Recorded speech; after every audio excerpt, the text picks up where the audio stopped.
What is this concept of identity? How does our identity relate to our lifestyle? How does it relate to the way that we engage other people? Is it something that we can change? If you got one of the little cards whenever you came in tonight, it had some of those questions, just introducing you to the topic. And we want to approach that from a variety of different ways, whether it's a video tonight with a poem just discussing identity from one person's perspective. I'll be able to be talking a little bit about that later tonight, even as we sing in response to that tonight, thinking about this topic. But the way I want us to start out first is through my good friend, Chris Wilson, who is the one that's making all of the sound and music happen here. Chris and I are co-workers, and he is a great friend. And honestly, before we begin to address any issues, I've asked Chris just to come up here and share a little bit of his story and how the idea of our identity really hits home for us on a personal level, each of us uniquely, in terms of our own personal experience. Thanks, Rob. As Rob said, my name's Chris. I'm not accustomed to being in front of people. I'm usually behind the scenes, hiding behind a soundboard or a computer, so you'll have to excuse me if I struggle. I'm a little nervous. But a few things about me, just so I know some of you guys. I don't know y'all very well, but first off, I'm a husband. I have a wife named Caitlin. We've been married 5 years.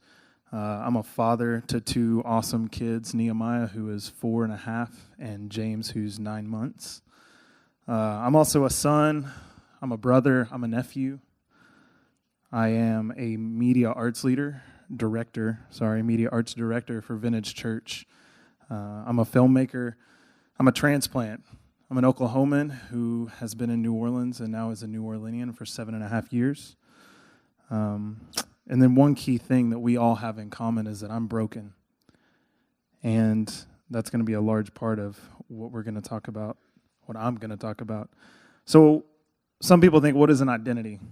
As I'm thinking about how I'm going to share what I'm going to share tonight, I'm just thinking, what are some things that people base their identities off of? For some of you, maybe it's a career. I've thought about that a lot. When you meet someone, typically the conversation quickly moves to, hey, I'm a musician, I'm a teacher, I'm a fill in the blank for whatever you do, and that's what a lot of people wrap their lives and their identities around, is what they do as a career. For some people, it's their family dynamic, whether it's a single mom, an adopted child, an orphan, a widow. For some, it's their sexuality and the many different forms that can take. For some of us, it's our successes or our accomplishments. We win awards or we succeed at something, and we wrap and we latch our lives around that. And for some of us, and me in particular, we tend to wrap our identities around our mistakes. And so what that looks like in my life, like I said, I've been down here for 7.5 years. I moved down here in September of 2007. I'd been in several long-term relationships. Actually got engaged shortly after I moved down here. And that didn't end up working out for the best, honestly. But I met my wife down here after I moved, and when I left the church that I was working at down here for a year, I started coming to Vintage. And Caitlin and I started hanging out a lot, and we started dating in the fall of 2008. Things were going great. This was a woman I loved. This was a woman I thought I could spend the rest of my life with, and just so happens I am, so we're working on that. But things started to go not so great. About 4 to 5 months into our relationship, we had sex for the first time. And I was still a virgin at that time. I was the kid that signed the True Love Waits card. If any of you guys grew up in the youth group in church, you know what I'm talking about. I made this promise to myself and to God that I wouldn't have sex until I was married. So this was something that shattered me. It wasn't something I ever saw myself doing. It was something I promised myself I never would do. But I did it, and I kept doing it, honestly. So much so that fast forward a few months to about July 4th of 2009, and Caitlin comes up to me one day and just says, hey, I'm pregnant. And you talk about earth-shattering news. So, of course, people find out. We start to tell our families, our friends. We start planning a wedding very, very quickly. So this was the beginning of July. We were going to get married end of August. A couple weeks later, about 5 to 6 weeks into the pregnancy, she has a miscarriage and loses the baby. And at that point, because of all the stuff that was going on, we were just in a terrible place. I was especially not ready to move into a marriage. I made the decision that we were going to wait to get married until spring. We were going to stop living together. We were going to stop having sex. We were going to get our lives back on track. We were going to focus individually on our relationship with God, our relationship with each other, and get healthy before we entered into a marriage. And things were going great for about, when was that, mid-July. Things were going great for about 5 months. And one night, we messed up again and had sex once. And again, it was, something we were used to making mistakes by this point, unfortunately. But it still wasn't great. A few weeks later, right around Christmas time, we decided we're tired of waiting to get married. Let's just go do it. Let's elope.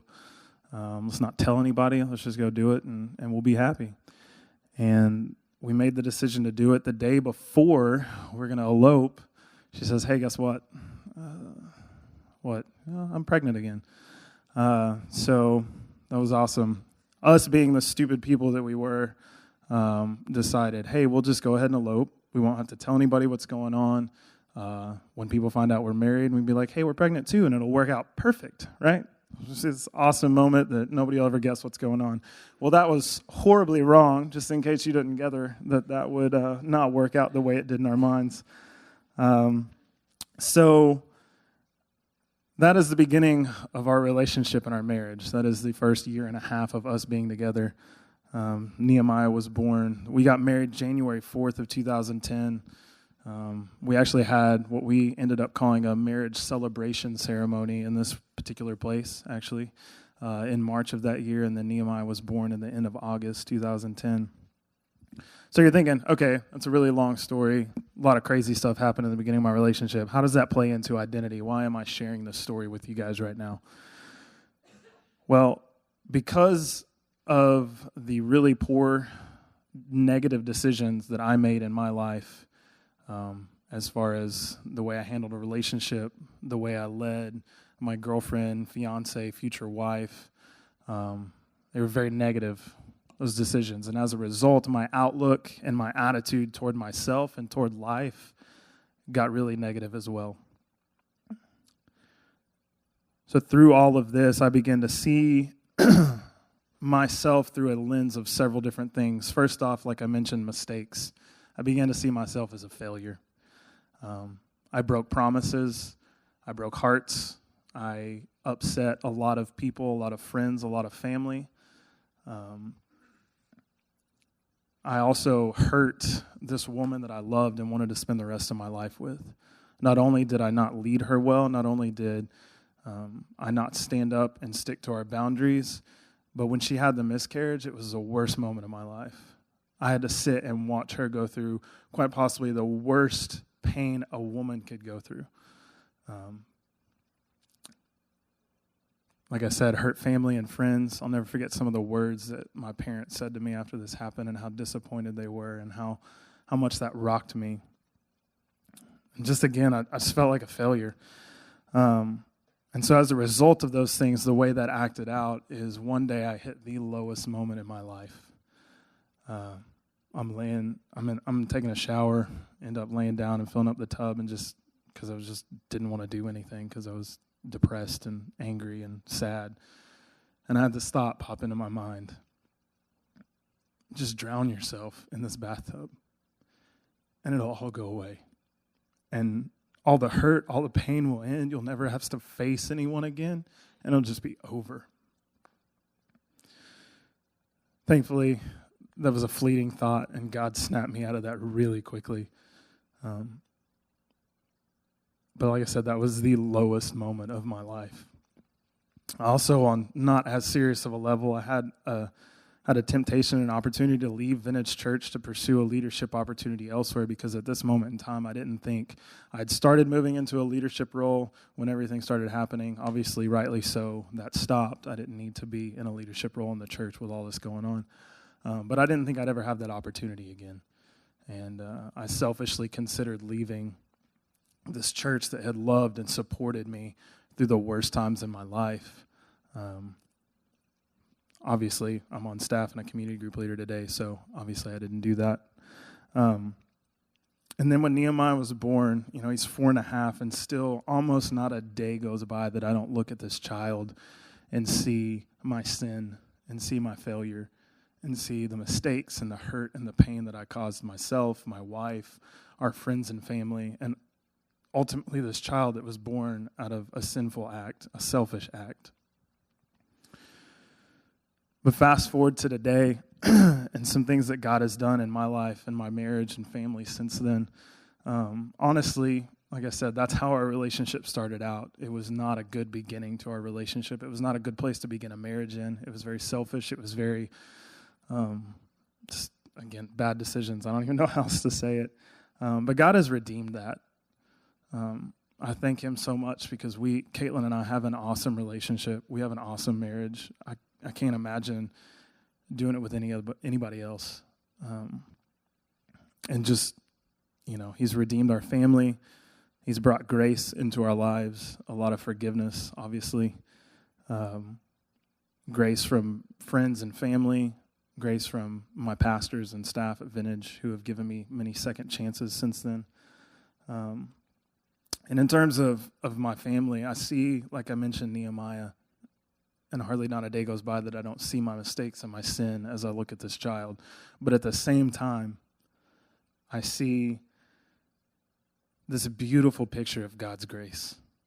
Because out of my sin and out of my selfishness is an amazing blessing in our lives.